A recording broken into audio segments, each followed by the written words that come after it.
The Chelsea Supporters Trust have sent a letter to owner Todd, Boehly, warning him that they're on the verge of creating an atmosphere of irreversible toxicity. Right, I'm struggling with that word this morning. Toxicity. Toxicity. Right. The Blues' leading fan group believe that Boehly is on the verge of turning their club into a laughingstock. Many Blues fans have also turned on current manager, ex-Spurs boss Mauricio Pochettino. The first thing I will do, and I'll always do, is defend the fans' right to voice their opinion. Yes. Right, when they pay their money, you know, they're the lifeblood of the club, and they are 100% entitled to their opinion, and they're entitled to air their opinion. Yep. However, when I watched the highlights, and in particular when Raheem Sterling hit the free kick over, wow, I thought it was over the top. Yes, I did, mate. I mean, as I say, I'll qualify it. Yeah, you go to football, you get entertained, you're happy, you're sad, or you go through all the emotions. But I don't know who anybody thinks that's helping. And I think as well, Raheem Sterling, his whole career has missed chances. You know, but then he'll go and score. Look at him, the game against Leicester, goes and gets a great assist for Cole Palmer. He will go through games like that where he misses chances. Like, surely you're only maybe booing and stuff if a player's not putting in the work rate. You know, he's not following runners, he's being lazy. Then I can understand it. But when a player's trying their best, still getting into positions to miss chances, still making runs to have 1v1s and getting to them chances, I don't like the fact that they're booing him. You know, I think he's done great for Chelsea.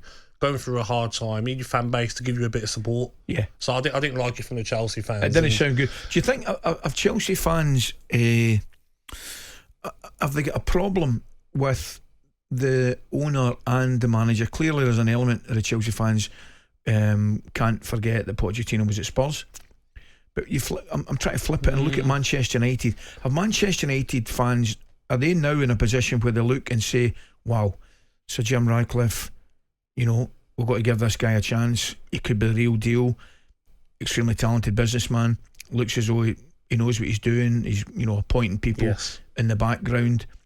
Is that the difference between the two clubs at this moment in time? Because I think they're in similar positions. Oh, of course, they're both underachieving. Of course, but Radcliffe hasn't really had much to do yet, has he? He's still early doors. But Todd Boehly's come in and changed so many things.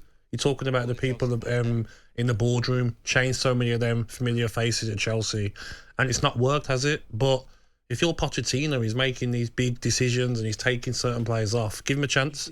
You know, you shouldn't be booing Pochettino, whose subs against Leicester worked. Yep, that's true. Madueke come on and scored an absolute worldie. You know, so his substitutes worked.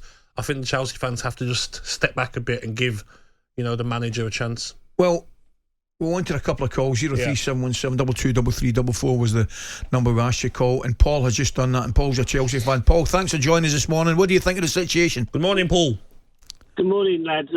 Well, I was when I spoke to your colleague, I just said that Boehly's totally missed the room with Chelsea. The appointment of Pochettino, the players that he's bought.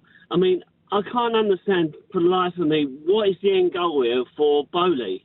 He's basically spent X amount of £1 billion on players with a net loss of £700 million to be 11th. He's not done anything about the stadium. And sorry, point earlier about Raheem Sterling and booing him and whatever. I'm sorry, mate. This is you're in the professional sport, and if you're playing badly, you don't expect to be in the team, do you? Surely. No, I take your point. I do take your point, but however, I just think, you know, listen, we've all been booed, and it's part and parcel of the game, and I can understand the frustration coming from the Chelsea fans, and a lot of it is, as I say, is understood and deserved.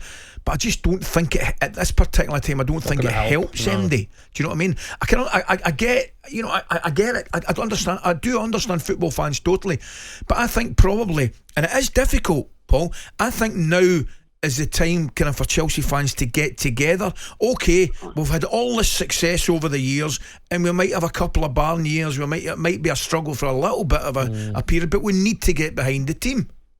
But there's a reverse to that, isn't there? Mudryk was playing really well. He was playing really, really well, and he gets hooked. Yeah. It just, that doesn't say a good signal to me. I'm sorry that. Well, Paul, if you're a player, right, and you're going through a tough time and you're missing chances you should be scoring, a free kick was wayward, of course. Do you think that like a whole crowd booing him is going to make him feel better, or is going to make him play better, or put him down? Well, at the end of the day, it's an entertainment business, isn't it? It's an entertainment business, and if he's not doing the job that he's paid to do, and I mean, I'm not being funny, he is paid a lot of money to basically face criticism and earn the plaudits as well as the negatives. So I'm sorry, that's the way it is. Don't miss the chances. Simple. All right, Paul, listen, appreciate your call. Thanks you, for taking the time to call us this morning. John's a Brighton fan. John, you called us this morning. What do you think, mate? Good morning, John. Yeah, good morning to you. Yeah, great show like always. I just want to say, with all due respect to Chelsea, they want to learn how to run the club, mate. I'm sorry. I think they've got a runner that hasn't got a clue what he's doing. I'm sorry. I think the manager thinks that basically you can buy success. You can't. You've got to get a good team. I'm afraid, look at Brighton. We haven't spent the earth. We've also sold some of our players to clubs like Chelsea who think that they can basically buy success. It's not worked, and it won't work. And as I said, as far as I'm concerned, all I can say is carry on, Brighton. We're doing very, very well. Thank you very much.